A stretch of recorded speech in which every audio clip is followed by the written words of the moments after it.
आज मैं आपको दिखाने जा रहा हूं कि लगातार फिलिस्तीन की जमीन पर कब्जा करने वाले इजरायलियों की हालत क्या हो गई है। यह हालत यमन की तरफ से किए गए हमले के बाद है। एक नहीं, दो नहीं, 4 मिलियन अचानक से इजरायली कहां चले गए। आज एक एक खबर आपको दिखाऊंगा, लेकिन खबर नंबर 2 और महत्वपूर्ण है। खबर यह है कि रूस पर न्यूक्लियर अटैक की बात किसी और ने नहीं, डोनाल्ड ट्रंप ने कह दी है। और उसके फौरन बाद ही अपने सबमरीन को रूस से सटे हुए समंदर में तैनात करने का ऐलान कर दिया। 2 ऐसे सबमरीन तैनात किए जा रहे हैं। वहीं इसका जवाब फौरन ही पुतिन ने दिया है। पुतिन ने जो कहा और किया, उसने अमेरिका को अंदर तक हिलाकर रख दिया। आपको दिखाऊंगा कई और देश कैसे फिलिस्तीन के समर्थन में खड़े हो गए और अब सीधे सीधे वो इजराइल और अमेरिका को चुनौती दे रहे हैं। और इसी के साथ आज आपको अमेरिका के 2 अखबारों की अलग अलग फोटोज दिखाऊंगा और सोचिए इनका विचार क्या है, कैसे प्रोपेगेंडा बनाते हैं इजराइल के लिए और फिलिस्तीन के खिलाफ। नमस्कार, मैं हूं प्रज्वल गौतम और आप देख रहे हैं the live TV. The live TV, सच सबसे आगे। सबसे बड़ी खबर इस वक्त की देखिए, इसमें बताया 4 million Zionist invaders flees as Yemeni projectile tears past Israeli missile system.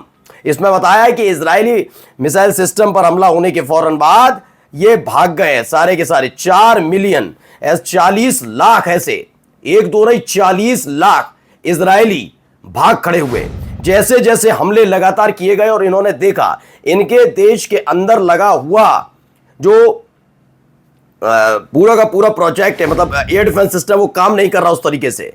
जब चाहे, जहां चाहे, जैसे चाहे हुती लड़ा के वहां मिसाइल, ड्रोन, रॉकेट दाग रहे हैं। उसके बाद ये भाग खड़े हुए। एक दो नहीं 40 लाख का जिक्र किया गया है कि 40 लाख इजरायली भाग खड़े हुए हैं।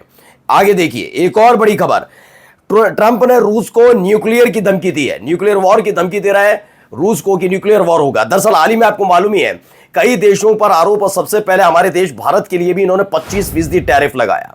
क्यों? क्योंकि हमारा देश लगातार रूस से खरीद रहा है तेल।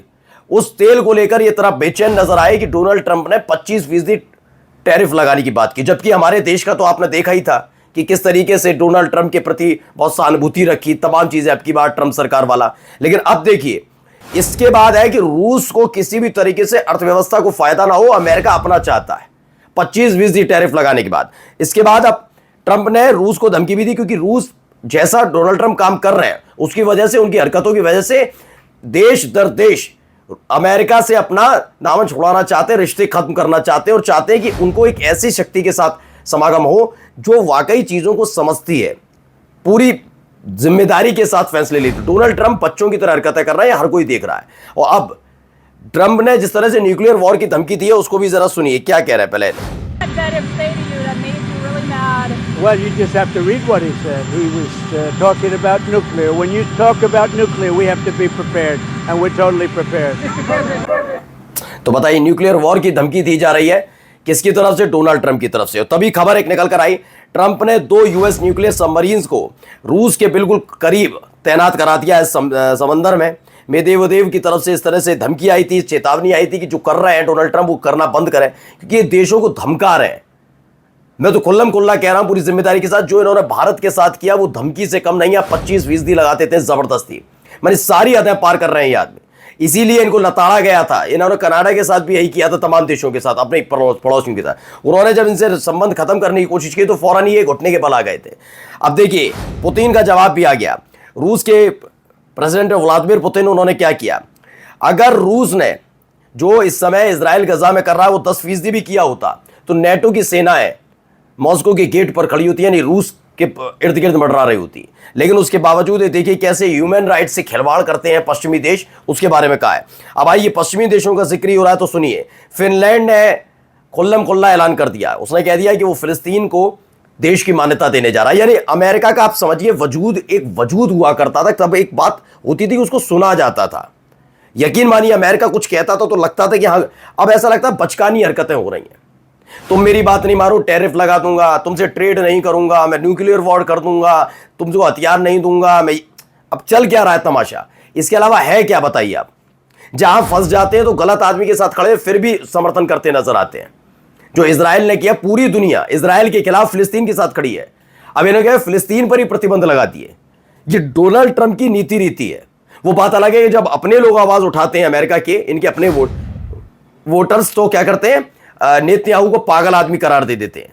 लेकिन उस पागल आदमी को हथियार कौन दे रहा है? फिर भी उसके बावजूद आप दे रहे हैं।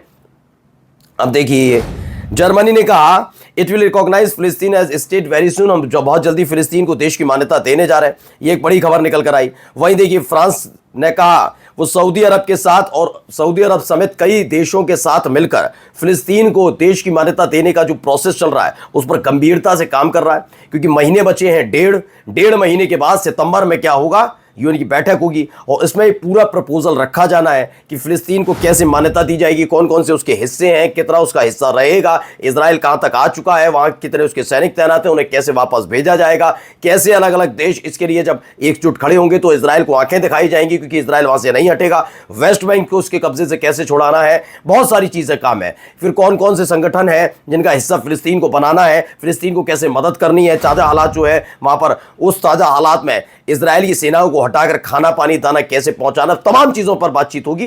पूरा एक प्रोसेस है, तो उसके लिए तैयारियां की जा रही हैं। अब आइए द टाइम मैगजीन। ये टाइम मैगजीन के बारे में तो आप जानते हैं, बहुत प्रतिष्ठित पुरानी मैगजीन है। इसने क्या लिखा, द गजा ट्रेजेडी। देखिए, बच्चे हाथ में, बच्चे बूढ़े महिलाएं सब क्या लेकर खड़े हैं, हाथ में वो बर्तन जिसमें उनको खाना पानी मिल जाए। चेहरे पर आप तनाव भी देख रहे होंगे।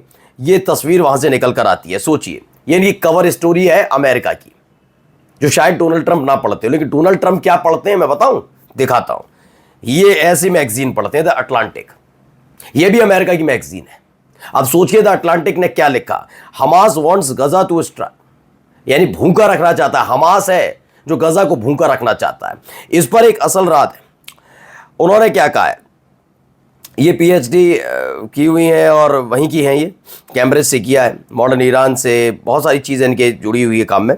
तो इन्होंने कहा कितनी ज़बरदस्त बात है, समझिए कि एमनेस्टी इंटरनेशनल जो ह्यूमन राइट्स देखती है, वो बताती है कि इजराइल गजा को भूखमरी की कगार पर लाकर खड़ा कर दिया है। ह्यूमन राइट वॉच कहता है कि इजराइल की वजह से ही गजा में बर्बादी हुई है, भुखमरी को एक वेपन के तौर पर, हथियार के तौर पर इस्तेमाल कर रहा है। सेव द चिल्ड्रन नाम की संस्था भी कहती है कि इजराइल ने जिस तरह से सीज किया उससे गजा के बच्चे भूखे मर रहे हैं। वहीं डॉक्टर्स विदाउट बॉर्डर्स भी कहता है कि Israel is destroying condition of life in Gaza, पूरी तरह से जिंदगी को गजा में बर्बाद करने की जिम्मेदारी इजराइल की है। लेकिन द अटलांटिक कहता नहीं, ये सब बात झूठी है, ये हमास है जो भूखा रखना चाहता है गजा को। सोचिए, मानसिकता सोचिए, पूरी दुनिया एक तरफ खड़ी है और ऐसे विचारधारा वाले लोग एक साथ खड़े हैं। अब आइए सुनिए, ये भी एक पत्रकार है, क्या बता रही है, सुनिए। Start by saying I do not endorse what Bob Villan said. I think the chant has just helped nobody. It was just a really stupid thing to do. I understand why there's a lot of anger, but let's just talk about Lisa Nandy here and Keir Starmer and just this incredible selective outrage, which I find impossible to stomach, right? She finds it in her heart to rush to Parliament to stand up. देखिए, ये सारी चीजें, इसमें कहा जा रहा है the IDF are sniping children in the head, British general Israel are one of our eyes, the IDF soldier were order to shoot at Gazans who were waiting for food, how can we not support our allies, what it disgrace. ये बताओ, ये उठा रही थी, सवाल उठाती हैं, तो ये सवाल उठाती हैं कि भाई कैसे इजराइल के सैनिक मार रहे हैं बच्चों को। तो ब्रिटिश जर्नलिस्ट कहते हैं वो हमारा दोस्त है, हमारा साथी है, इजराइल हमारा साथी है। ये ब्रिटिश क्या कहते हैं, जर्नलिस्ट है, वो बता रहे हैं। फिर वो कहते हैं कि ये कैसे हो सकता है कि ऑर्डर दिया जाए कि छोटे छोटे बच्चों को मार दिया जाए और IDF ये कर रहा है। उस पर कहते हैं कि ऐसा, चाहे कुछ भी हो, ऐसा कैसे हो सकता है कि हम अपने दोस्तों का समर्थन ना करें। अब बताइए, हैवान भी हो जाएगा इंसान तो भी आप उसका साथ देंगे क्योंकि आपको फायदा है। यहां पर भी एक बातचीत चल रही है, उसको भी जरा सुनिए। Back in February 2024, you released a video calling for a ceasefire in Gaza, in which you said, let's be clear, to take a stand against the atrocities of Netanyahu's government is not to be pro-Hamas or anti-Israel or anti-Semitic, it's to be pro-human rights. It's been about a year and a half since you released that video. The actions of the Israeli government have only gotten worse. The death toll has only risen. Meanwhile, there are still Democrats who refuse to stand up against Israel. Just this week, we saw a big number of Democrats, not a majority anymore, but a big number of Senate Democrats refusing to stop selling weapons to Netanyahu in the Senate. What do you say to a Democratic Party, to Democratic Party politicians like Joe Biden and Kamala Harris and Chuck Schumer and Cory Booker and John Fetterman? What do you say to them about their... war crime, genocide कर रहे हैं। खुद इनके लोग बता रहे हैं। ये कौन है? ये खुद जो है उन्होंने कहा कि मैं ऐसा नहीं कि इसराइल का विरोधी हूं, लेकिन जो नेतन्याहू और उनकी गवर्नमेंट कर रही है वो वाकई वॉर क्राइम है। खुद जो है बता रहे हैं। अब गजा मिनिस्ट्री की तरफ से कहा गया है 83 लोगों की मौत हुई है। इसराइल की आर्मी ने उन पर फायर किया। 53 एड रेसिपिडेंट हैं। 24 घंटे में इस सारा हुआ 83 लोगों की जान चली गई इसराइल गजा में।